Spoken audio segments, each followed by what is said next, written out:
L'eau est au cœur de tous les sujets, tous les sujets. C'est un sujet majeur. L'eau est une question cruciale. Ça fait 40 ans qu'on entend parler de la reconquête de la qualité de l'eau. On a tous une part de responsabilité. Tôt ou tard, d'une manière ou d'une autre, l'eau nous rappelle nos infractions ou nos errements par rapport à la gestion de cette ressource. Et Jacques Lacarrière a eu cette phrase que je trouve extraordinaire. « Eau, notre miroir premier, tu reflètes aussi nos actes. » C'est vraiment le miroir de nos activités. L'eau en Bretagne, c'est très particulier. 30 000 km de cours d'eau, 2700 km de littoraux, un lien terre-mer très fort. Et finalement, la qualité des estuaires, la qualité des littoraux bretons est intimement liée à la qualité des eaux des rivières. Ces rivières sont importantes parce que ce sont elles qui amènent les éléments qui vont être à la base de la vie en mer et notamment dans les mers bordières. Ça explique pourquoi les côtes sud de la Bretagne notamment étaient des grands bassins halieutiques on pourrait dire jusqu'aux années 60.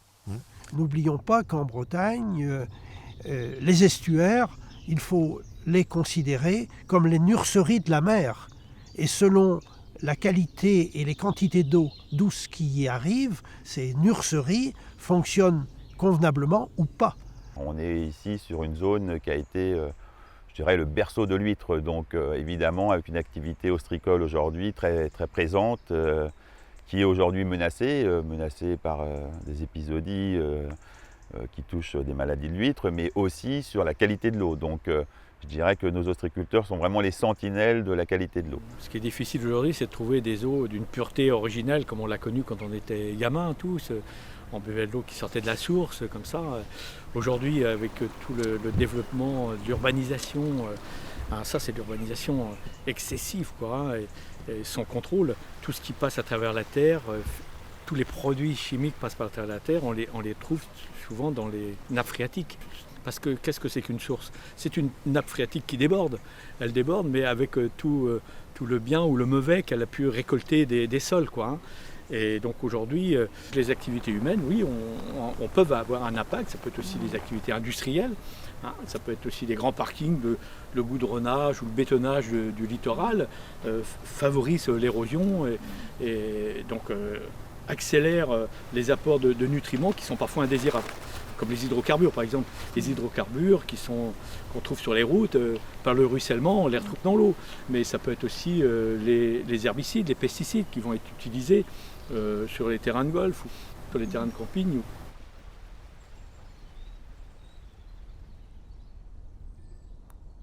Vous savez, la Bretagne a beaucoup souffert de la dégradation de la qualité des eaux. On a en mémoire la lutte contre la pollution d'origine agricole avec les nitrates. On a en mémoire la question des produits phytosanitaires. On a en mémoire les algues vertes. Donc, à partir du moment où on atteint les déséquilibres, c'est préjudiciable pour tout le monde. C'est préjudiciable pour le développement économique, c'est préjudiciable pour l'attractivité de notre région, pour l'accueil des populations tout au long de l'année, mais aussi en période estivale. Donc, tout est lié et l'intérêt justement de la politique de l'eau, c'est d'essayer de fédérer un territoire, une ambition qui tienne compte des problèmes de l'amont, de l'aval, du prélèvement, du rejet et des solidarités. Parce que vous avez bien compris que c'est le centre Bretagne qui produit l'eau, qui est le réservoir d'eau de la Bretagne finalement. Et vous remarquerez que c'est les littoraux qui aujourd'hui bénéficient de cette eau de qualité et finalement des efforts qui vont être faits par les uns et les autres. Et malheureusement, les richesses ne sont pas au centre Bretagne, mais sont plutôt sur les littoraux. Parce que si on veut réussir ce combat qui est essentiel pour la Bretagne, il faut qu'on soit en capacité de définir de nouvelles solidarités. Et c'est l'une des ambitions de la compétence nouvelle qui va être accordée à la région Bretagne, d'essayer d'écrire ces solidarités. Alors l'association Cap 2000 est née en 2000, l'année 2000. D'abord en 99, il y a eu un premier rapprochement entre des agriculteurs, des conchyliculteurs et des pêcheurs. Et l'objectif premier de l'association, c'était la préservation des activités primaires sur le littoral et ensuite le maintien, voire la reconquête de la qualité de l'eau sur le plan sanitaire, donc la qualité de l'eau sur le littoral où les pêcheurs et les conchyliculteurs travaillent. Alors on a eu des vrais conflits dans les années 90 avec les agriculteurs. À l'époque, les médias mettaient systématiquement la faute sur l'agriculture par rapport à la dégradation du milieu, et on s'est aperçu à force de discuter et puis d'enquête entre guillemets qu'il n'y avait pas que l'agriculture et surtout sur le sud-Bretagne, que l'urbanisme était sans doute responsable en grande partie des problèmes de contamination bactérienne de l'eau. L'ostréiculteur en fait est le point final de ce qui va se passer en amont. Si la qualité des eaux est au rendez-vous, si l'alchimie est complexe, se passe bien et qu'il n'y a pas de problème, le phytoplancton est de bonne qualité et les huîtres vont se développer. Tac. On peut être amené à avoir des soucis sur les coquillages parce que les huîtres c'est des coquillages donc, qui filtrent l'eau, et aussitôt qu'il y a quelque chose qui n'est pas bon, ou un virus ou autre, elles sont contaminées. Donc on s'aperçoit tout de suite de la qualité de l'eau suivant l'apparence des coquillages. Donc nous on fait tous les mois des analyses dans le bassin submersible et bassin insubmersible, pour savoir en fait le taux pareil des Chez Coli et autres dans les coquillages. Et après les services vétérinaires peuvent intervenir à tout moment ou au chantier ou sur les marchés pour faire des prélèvements également. Parce que je crois que tout le monde a à cœur qu'il y ait une bonne qualité d'eau, quoi. Donc, contrairement à il y a quelques années, maintenant c'est vraiment dans l'air du temps.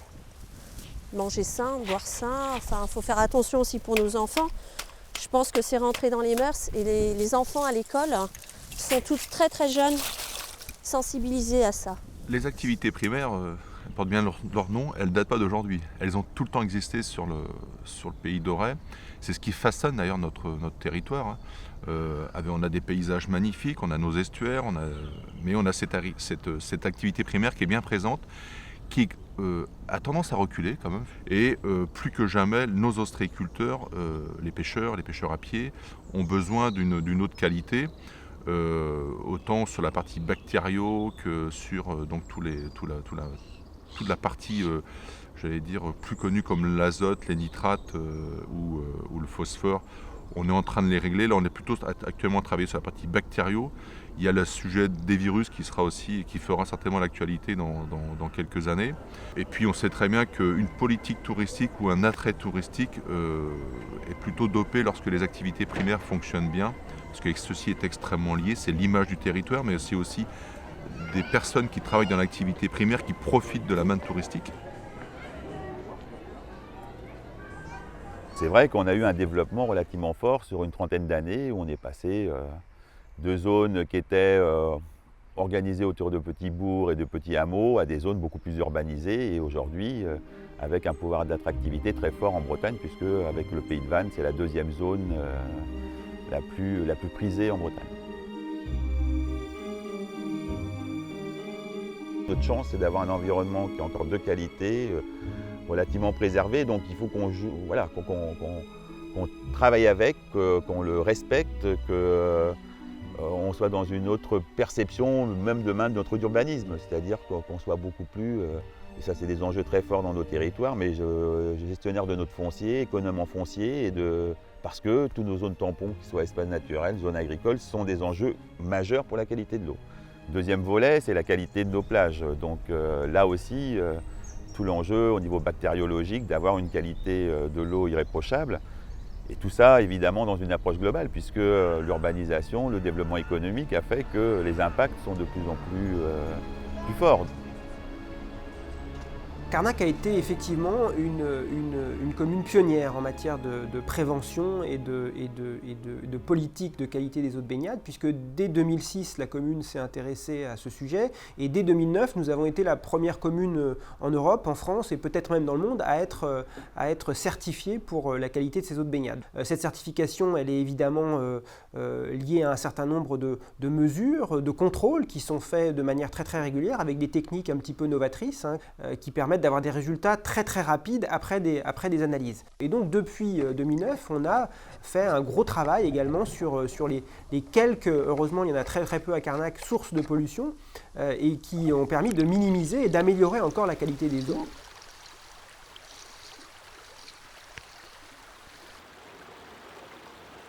Donc on fait des suivis sur les eaux de baignade et on vérifie les pollutions bactériologiques. Donc on suit 2 paramètres, les entérocoques fécaux et les Escherichia coli, qui sont des traceurs de la pollution bactérienne de l'eau en termes de contamination fécale.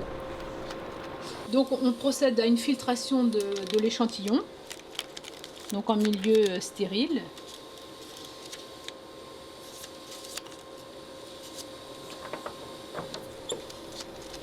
C'est une gestion active des plages que l'on propose aux collectivités et on peut donc avec ces outils rapides répondre en 4 heures ou 6 heures, savoir si on peut rouvrir la plage ou s'il y a nécessité de la fermer.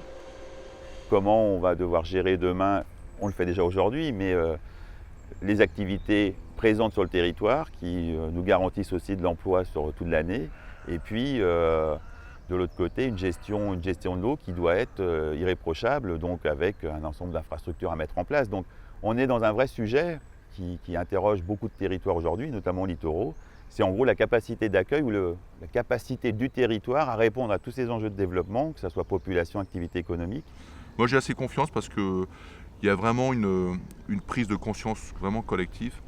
L'inquiétude elle est plus sur comment on fait en sorte de garder de l'activité primaire sur le bord de l'eau, notamment pour les ostréiculteurs qui doivent partager la place, l'accès à la mer. Ensuite, toutes les professions qui tournent autour du nautisme, dont c'est le métier également, qui est une vraie richesse, c'est comme des créations d'emplois importantes sur notre secteur. Et puis les gens qui viennent profiter de ces lieux, qui ont leur propre bateau, qui en louent, ou qui font de la voile ou qui pratiquent des sports de la mer, qui ont aussi toute leur place parce que ça fait partie de l'attractivité de notre territoire, c'est partie de l'histoire de notre territoire. Là, on peut attirer la vigilance, c'est faire en sorte que les eaux grises, eaux noires soient bien gérées. Ça, c'est aussi le rôle des collectivités, avec peut-être plus de pédagogie, c'est le rôle du parc aussi. Ensuite, sur l'usage et pratique de la mer, il faut faire confiance au bon sens. Notre rôle dans le parc naturel régional, il est de faire en sorte que notre politique soit équilibrée. Ça n'est pas une mise sous cloche du territoire, ça n'est pas une interdiction systématique de faire tout un tas de choses. C'est au contraire comment est-ce qu'on peut concilier l'ensemble des usages, comment on peut favoriser une agriculture littorale, et on sait qu'elle a une place sur notre territoire, comment est-ce qu'on peut favoriser une agriculture qui n'impacte pas non plus le milieu maritime et la qualité de l'eau, comment on fait en sorte que les planifications en termes de développement de l'activité intègrent aussi ces gestions de la qualité de l'espace, de la qualité des paysages, de la qualité de l'eau. Tout ça, la charte du parc naturel régional sous-tend en fait l'ensemble de cette action. Et une des missions, c'est de faire en sorte que nous puissions préserver ce qui fait l'attractivité d'un territoire comme celui-ci. On pourrait dire jusqu'aux années 70, nous étions dans des économies productives. C'est-à-dire que l'homme dépendait pour sa survie majoritairement des richesses qu'il pouvait extraire de son environnement. Et on le voit bien qu'aujourd'hui se différencient des espaces qui sont des espaces urbains et de production ou de production et des espaces restés naturels qui étaient ces vieux espaces primaires qui deviennent des espaces de loisirs, des espaces de défoulement qui, je dirais instinctivement, sont nécessaires pour les hommes pour compenser les contraintes de la vie urbaine et industrielle. Donc on est là dans une transformation de la société qui a conduit à un abandon de ce regard vers la mer. Et du coup, nos territoires dans les années 70-80 sont devenus ce que l'on a appelé ces espaces de villégiature. Des espaces de villégiature où on tente de suppléer à l'abandon des activités primaires au bénéfice de ces activités dites d'une économie touristique. Et il est dans cette société qui ne supporte plus la complexité, qui veut des espaces dédiés à une fonction unique, les populations qui viennent en vacances ne conçoivent pas que des moteurs de bateaux dans un port se mettent à tourner à 3 heures du matin, qu'un agriculteur ait besoin de se circuler avec son tracteur, de faire des épandages de fumier ou de lisier, etc. Et on est dans des confrontations d'usage là qui deviennent violentes, qui génèrent des conflits. Alors, cette activité de villégiature est-elle pertinente? Et c'est tout le problème aujourd'hui de ce que l'on appelle la différenciation entre économie productive et économie redistributive. L'économie productive va générer emploi et richesse sur place. L'économie redistributive va générer simplement des richesses et peu d'emplois sur un lieu qui n'est qu'un accessoire, je dirais, à la génération de ces richesses. Mais où il n'y a plus le lien systématique entre la spécificité du milieu et la production de ces richesses. Et là, on est sur une question forte, parce que du coup, l'exigence de ce touriste consiste à empêcher l'évolution de ces activités primaires et voire à les faire disparaître. Je vais prendre un exemple tout récent. Il y a eu débat sur l'île d'Ar, laquelle l'île d'Ar a cherché à réinstaller un agriculteur, parce que les serres que ce jeune agriculteur installait gâchaient le paysage. Eh bien ça, c'est scandaleux. Les associations de protection de l'environnement se sont élevées contre l'installation de ces serres. Elles sont dans un conservatisme passéiste qui est grave, parce que c'est vital de réinstaller l'agriculture sur cette île, parce qu'agriculture égale jeune ménage égale enfant, et on casse le cycle de la spécificité générationnelle, du vieillissement qui accompagne notre littoral. Si le tourisme aujourd'hui est en train de prendre une place importante, il faut se rendre compte que le professionnel de la mer, quel qu'il soit, que ce soit l'ostréiculture, que ce soit la pêche, il est un préservateur du milieu. C'est quelqu'un qui fait en sorte que ce milieu soit conservé dans son état. Ça, c'est très important. Nous, qu'est-ce qu'on représente dans la balance aujourd'hui face à la pression touristique? Pas grand-chose. Pas grand-chose. La pêche traditionnelle, le monsieur qui est là à côté, c'est un pêcheur traditionnel. La ressource se réduisant comme une peau de chagrin et les secteurs d'activité pareil, puisque on est voué à un tourisme assez exponentiel ici, donc il y a des tas de secteurs qui nous sont fermés à la pêche pour laisser libre cours à l'activité de plaisance. Donc ça, mise en plus avec une ressource qui a été quand même, on va dire, malmenée depuis des décennies par nos grands-pères et nos pères, et une administration qui n'a jamais trop compté, ni comptabilisé ce qui était sorti. Donc du coup, il se trouve qu'on a des espèces qui n'ont pas forcément disparu, mais avec les bouleversements un peu climatiques, etc., et les qualités d'eau, puisqu'on doit en parler, justement, c'est intéressant. Donc c'est aussi des ressources halieutiques qui fuient la côte quand la période estivale arrive, puisqu'on a quand même une pollution humaine qui est assez importante ici sur le secteur.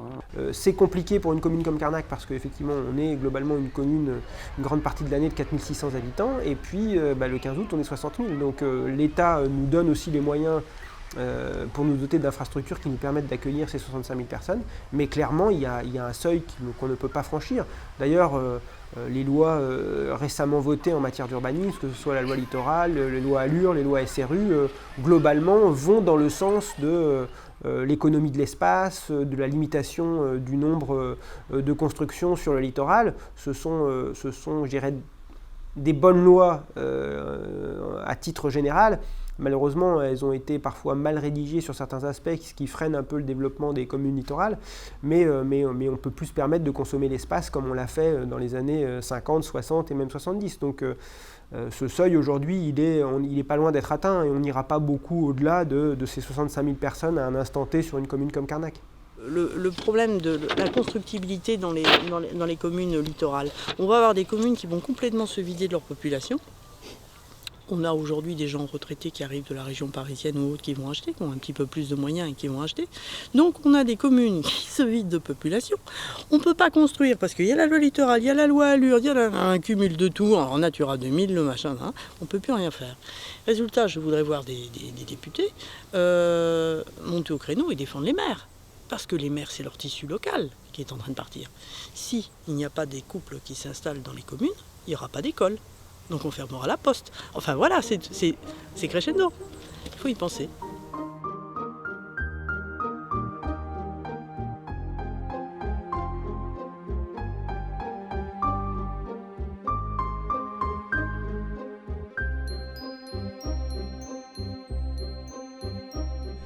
Les ostréiculteurs sont des sentinelles de la qualité de l'eau et de cet espace fragile.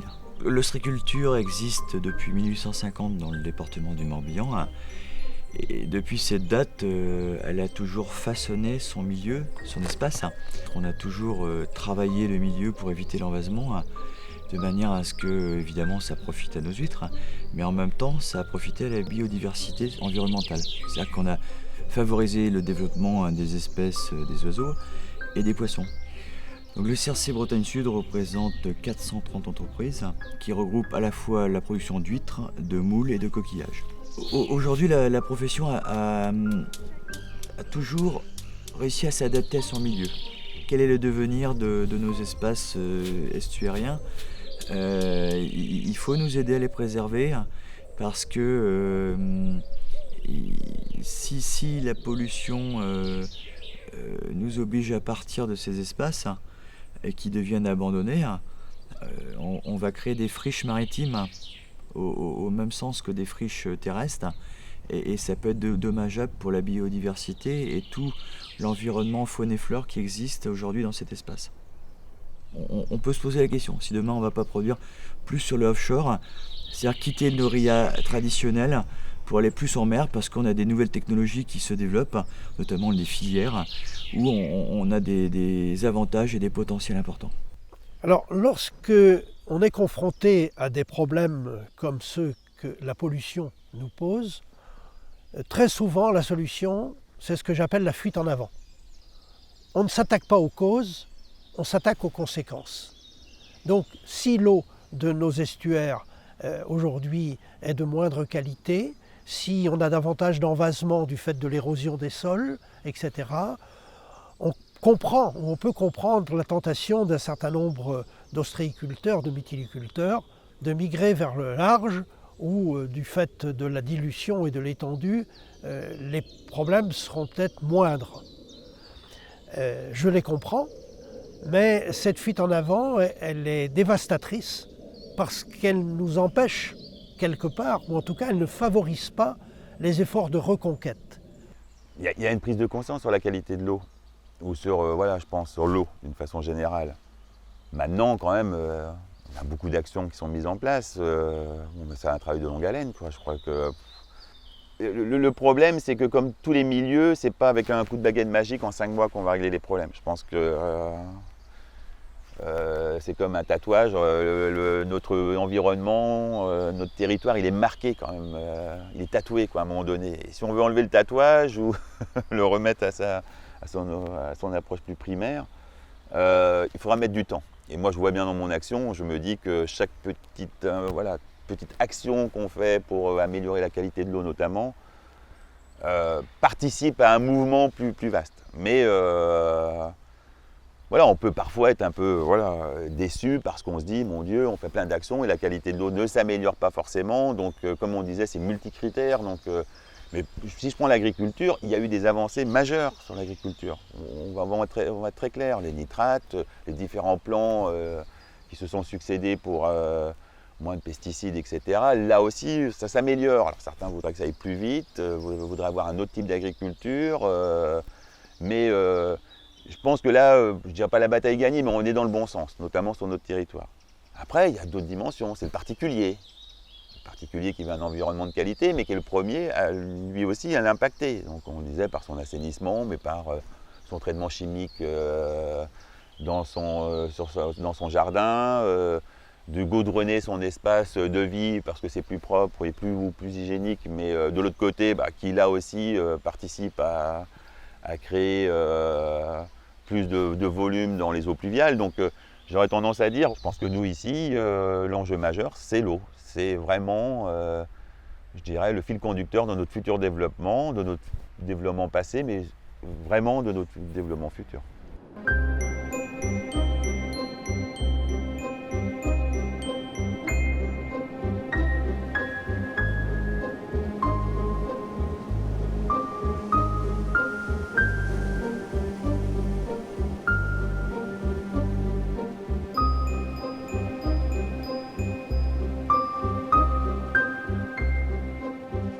La charte du PNR, elle a d'abord une durée de vie légale de 12 ans, mais néanmoins dans sa construction, elle a des ambitions en 2050. Donc c'est quand même des documents où on a un pas de temps qui est nettement supérieur que l'immédiateté qu'on voit aujourd'hui partout avec notamment cette culture des réseaux sociaux.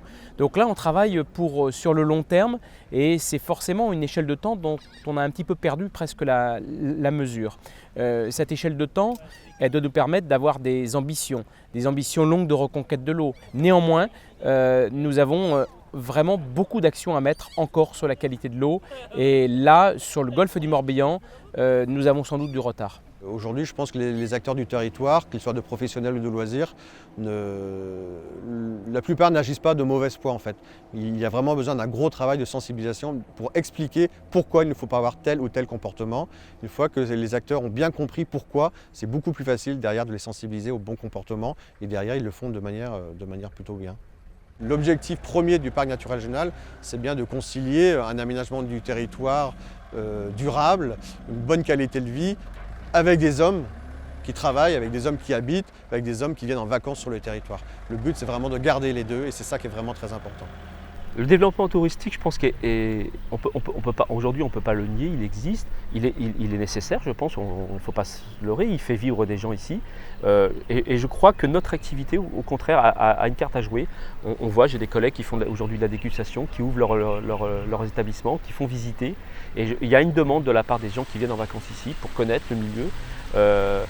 Le village du Pau est aujourd'hui connu sur Carnac parce qu'il y a une espèce d'authenticité, le fait qu'il y ait une activité à l'année, la conchyliculture, ça attire du monde et ça les pouvoirs publics, les acteurs du tourisme aujourd'hui l'ont bien compris. On a un vrai lien avec l'Office du tourisme du Morbihan où c'est cultiver la mer, cultiver la terre, où on sent vraiment que, et dans le mot cultiver il y a à la fois l'aspect culture, donc l'agriculture, mais il y a aussi se cultiver et connaître le milieu là où on vient en vacances. Nous avons à renouer, à réhabiliter toutes ces activités qui sont des activités maritimes. La pêche, l'aquaculture, le transport maritime principalement. Et nous, alors, on est vraiment hors jeu. Donc, dans cette mutation des années 2000-2010, là j'en fais la démonstration, le transport maritime de ces petits frets par biais de cabotage et par biais aussi de ferries transportant les passagers sur la façade atlantique de l'Europe, c'est-à-dire du sud de l'Espagne jusqu'au Shetland, a doublé de trafic en 10 ans. En France, en Bretagne, il est resté stagné. Et des pays comme l'Irlande, comme l'Espagne, comme le Portugal, comme même le Royaume-Uni, ont connu un essor de ces modes de trafic qui ne pèsent pas lourd en apparence par rapport au trafic international, mais qui sont en lien avec ce trafic international et qui font vivre des territoires. Je crois que la Bretagne, aujourd'hui, redécouvre peut-être son patrimoine maritime, ses potentialités de développement.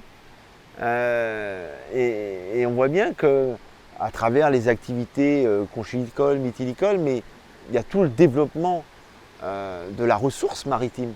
Il y a des potentialités de développement sur le littoral aujourd'hui qui sont réelles. Et on voit tout le travail qui est réalisé aujourd'hui autour de la filière des algues. L'eau, ça impacte tellement toutes les activités. L'eau, c'est un sujet pour toutes les compétences régionales. Donc l'eau devrait être au cœur de toutes nos réflexions. Je me souviens, j'ai eu la chance d'aller sur le sage de l'Aulne, qui se jette dans la rade de Bresse.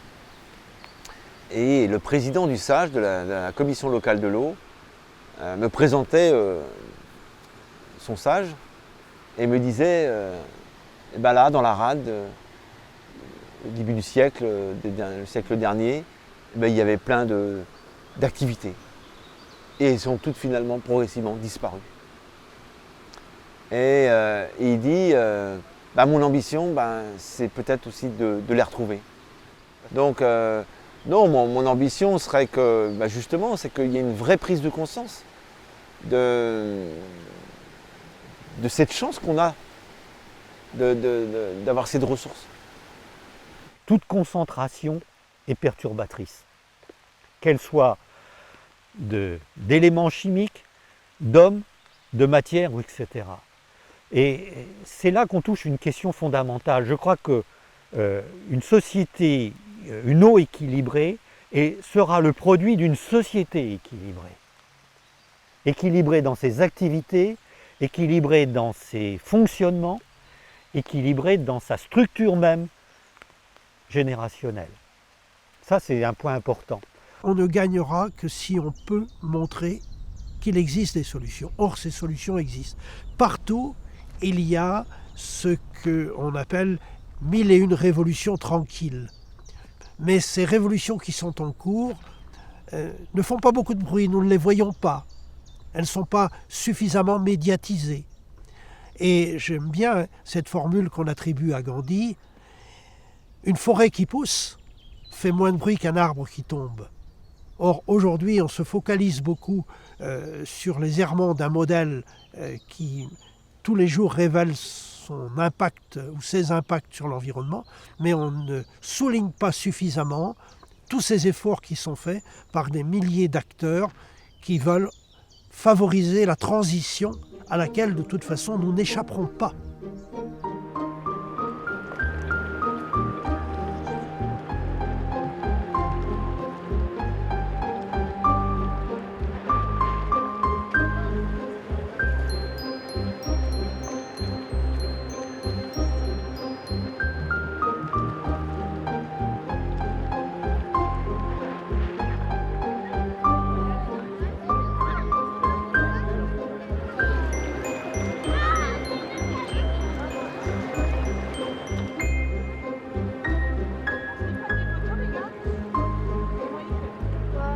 Le TGV arrive déjà. Auray va être plus proche de Paris de 40 minutes. Les spécialistes nous annoncent quasiment un doublement du nombre de passagers arrivant à Auray pour les années à venir. Mais on sait très bien que l'effet LGV va être le moteur d'un développement supplémentaire sur le pays d'Auray. C'est une évidence d'amplification de développement. Donc c'est peut-être notre moteur économique de demain qui va tourner autour de cette gare. Alors, on sait que la population mondiale de touristes va doubler d'ici 15 ans. La France va forcément récupérer un certain nombre de touristes et j'imagine que la Bretagne et le pays d'Auray vont récupérer un supplément de touristes. C'est une vraie question. Comment on accueille ces touristes? Comment on sera à même de répondre à leurs besoins en eau? Alors, est-ce que ces besoins, il faut qu'ils soient systématiquement croissants? Est-ce qu'on ne peut pas imaginer d'avoir une politique touristique différente demain? Donc c'est une remise à plat, une remise en question totale de notre fonctionnement de politique touristique de demain.